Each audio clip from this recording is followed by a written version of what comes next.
नामवर सहाफ़ी चौधरी मुनव्वर अंजुम अपने एक कॉलम में लिखते हैं, आसिफा भुट्टो की पैदाइश 1993 में हुई थी और उस वक्त उनके वालिद आसिफ अली जरदारी असीरी की जिंदगी गुजार रहे थे। आसिफा ने ऑक्सफोर्ड ब्रूक्स यूनिवर्सिटी से सियासत और माशरती उलूम में बैचलर्स की डिग्री हासिल की है, जबकि एमएससी की degree global health and development में यूनिवर्सिटी कॉलेज लंदन से। पाकिस्तान में जब सरकारी सतह पर इंसदाद पोलियो की मुहिम का आगाज़ हुआ तो वो पहली बच्ची थीं जिन्हें पोलियो के कतरे पिलाकर उस मुहिम का आगाज़ किया गया था। उस वक्त उनकी वालिदा बेनज़ीर भुट्टो वज़ीर आज़म थीं। वालिदा के मिशन को उन्होंने अपना फ़र्ज़ समझकर कबूल कर लिया। जब सन 2008 में पाकिस्तान पीपल्स पार्टी इक़्तिदार में आई और उनके वालिद ऐवान सदर पहुँचे तो पोलियो फ्री पाकिस्तान मुहिम का आगाज़ हुआ। अक़वाम मुत्तहिदा की जानिब से इंसदाद पोलियो के लिए उन्हें इस मुहिम का सफ़ीर मुकर्रर किया गया। आज भी वो रोटरी इंटरनेशनल की सफ़ीर हैं और सूबा सिंध में पोलियो मुहिम के इंतज़ामात में दिलचस्पी रखती हैं। आसिफा भुट्टो अपनी पहचान आलमी शहरी के तौर पर रखती हैं। फ़िलिपाइन के जज़ायर में तूफ़ान से मुतासरा ख़ानदान के लिए अतियात इकट्ठा करने की मुहिम के दौरान उन्होंने दिसंबर 2013 में 13,000 फुट बुलंदी से स्काई ड्राइव की थी, जिसको उन्होंने जंप फॉर ह्यूमैनिटी यानी इंसानियत के लिए छलांग करार दिया था। उस मुहिम के ज़रिए उन्होंने 2,500 बरतानवी पाउंड चंदा जमा किया था। आसिफा भुट्टो को ग्लोबल सिटीज़न फेस्टिवल से खिताब का एजाज़ भी हासिल है। वो वाहिद पाकिस्तानी हैं जिन्होंने उस गैर सरकारी आलमी फोरम से खिताब किया। गुर्बत के ख़ात्मे के लिए सितंबर 2012 में न्यूयॉर्क में पहला ग्लोबल सिटीज़न फेस्टिवल मुनक्किद किया गया था। आसिफा भुट्टो अपनी वालिदा की राह पर चलती हुई नज़र आती हैं। उनके लिबास और बात करने के अंदाज में भी वालिदा की झलक नज़र आती है। वो उनकी पोलियो मुहिम के अलावा दीगर शोबों में भी उनकी जानशीन के तौर पर मौजूद हैं। नवंबर 2014 में उन्होंने ऑक्सफोर्ड यूनियन से खिताब किया था और इस तरह वो उस यूनियन को खिताब करने वाली सबसे कम उम्र मुकर्रर और पाकिस्तान से दूसरी मुकर्रर बनी थीं। इससे कबल ये एजाज़ उनकी वालिदा बेनज़ीर भुट्टो को हासिल रहा है। उन्हें बेसहारा और खुसूसी बच्चों के साथ वक्त गुजारना भी पसंद है। ईद के दिनों में वो उनके लिए तहाइफ लेकर जाती हैं। अपनी ग्लोबल हेल्थ मास्टर के बारे में आसिफा कहती हैं कि वो पाकिस्तान में सेहत के निज़ाम में बेहतरी लाने की ख्वाहिशमंद हैं। वो सोशल मीडिया पर तो सरगर्म हैं लेकिन रिवायती मीडिया से दूर रहती हैं। गुज़िश्ता साल आसिफ अली जरदारी की गिरफ्तारी के बाद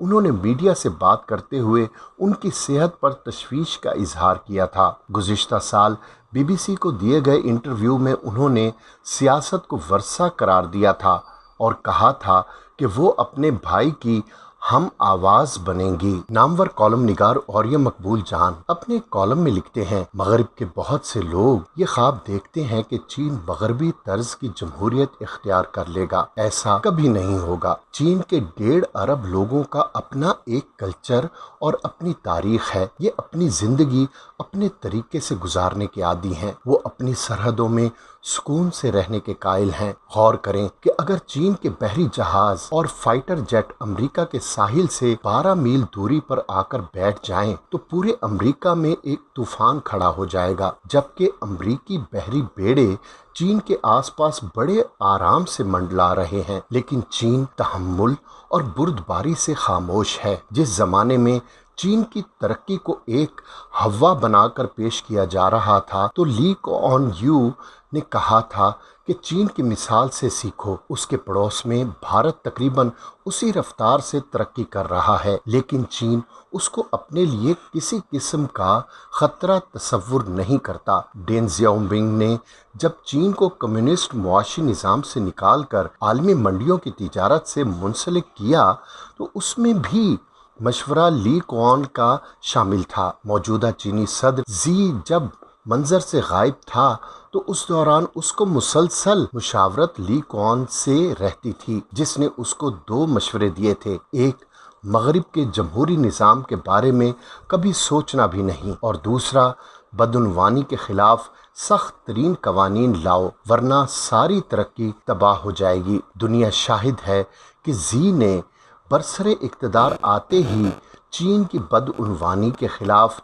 अपनी मुहिम के पहले 2 बरसों में ही लातादाद बड़े लोगों को जिंदगी से महरूम कर दिया था और उन्हें सख्त सजाएं दी गईं। उम्र कैद तो आम सी बात थी और 2 लाख से ज़्यादा अफराद सरकारी नौकरी से फारिग कर दिए गए। लेकिन ऐसा सब कुछ करने के लिए पार्टी का डॉक्यूमेंट 9 बहुत अहम था, जिसके तहत मीडिया पर बदउनवान सियासी लीडरों के हिमायती तज्जियाकारों पर पाबंदी लगाई गई। ये है चीन का वो मॉडल जिसकी कामयाबी मगरबी सेकुलर लिबरल जमहूरी निज़ाम की आंखों में खटकती है। यही वजह है कोई मगरिब ज़दा दानिश्वर चीन की इस कामयाबी की असल वजह किसी को नहीं बताता। वजह सिर्फ एक है, जमहूरियत से दूरी और मजबूत मरकज। तुर्की के जिला सरकेसला सेवास में एक जगह एक कब्र मौजूद है जो एक सड़क के दरमियान में है और उसके चारों तरफ से गाड़ियां गुजरती हैं। उस कब्र की कहानी कुछ ऐसी है कि सुनकर आप दंग रह जाएंगे। दी सन के मुताबिक उस मज़ाफ़ाती इलाके में 40 साल कबल उस जगह पर एक घर मौजूद था। उस घर की मालिक खातून को एक रात ख्वाब में एक बुजुर्ग मिले। उस बुजुर्ग ने खातून को बताया कि उसके घर के बागीचे में उस बुजुर्ग की कब्र मौजूद है। अगली सुबह उस खातून ने अपने हमसायों के साथ मिलकर अपने घर के बागीचे में खुदाई की तो उन्हें वाकई नीचे से एक इंसानी मैयत की बाकियात मिल गईं। उन लोगों ने बुजुर्ग की उन बाकियात को उसी तरह वहीं रहने दिया और उनके ऊपर ये कब्र बना दी। उस वाक़े के कुछ अरसे बाद जब उस जगह से सड़क गुजरने लगी और सरकारी हुक्मनामे के तहत यहाँ मौजूद घर गिराए जाने लगे तो इलाका मकीनों ने हुक्काम को ये कब्र उस जगह से हटाने से रोक दिया। हुक्काम ने बहुत कोशिश की कि उस कब्र को यहाँ से कहीं और मुंतकिल कर दिया जाए, मगर मकामी लोगों ने कहा कि वो उस नेक बुजुर्ग की कब्र को यहाँ से नहीं हटाने देंगे। चुनाचे मजबूरन हुक्काम को उस मकबरे के चारों तरफ सड़क बनाना पड़ी। ये एक चौराहा है जिसमें ये मकबरा मौजूद है और आज भी उसके चारों तरफ से ट्रैफिक गुजरती है। गाहे लोग उस मकबरे के पास रुकते, फातेह खानी करते और आगे बढ़ जाते हैं।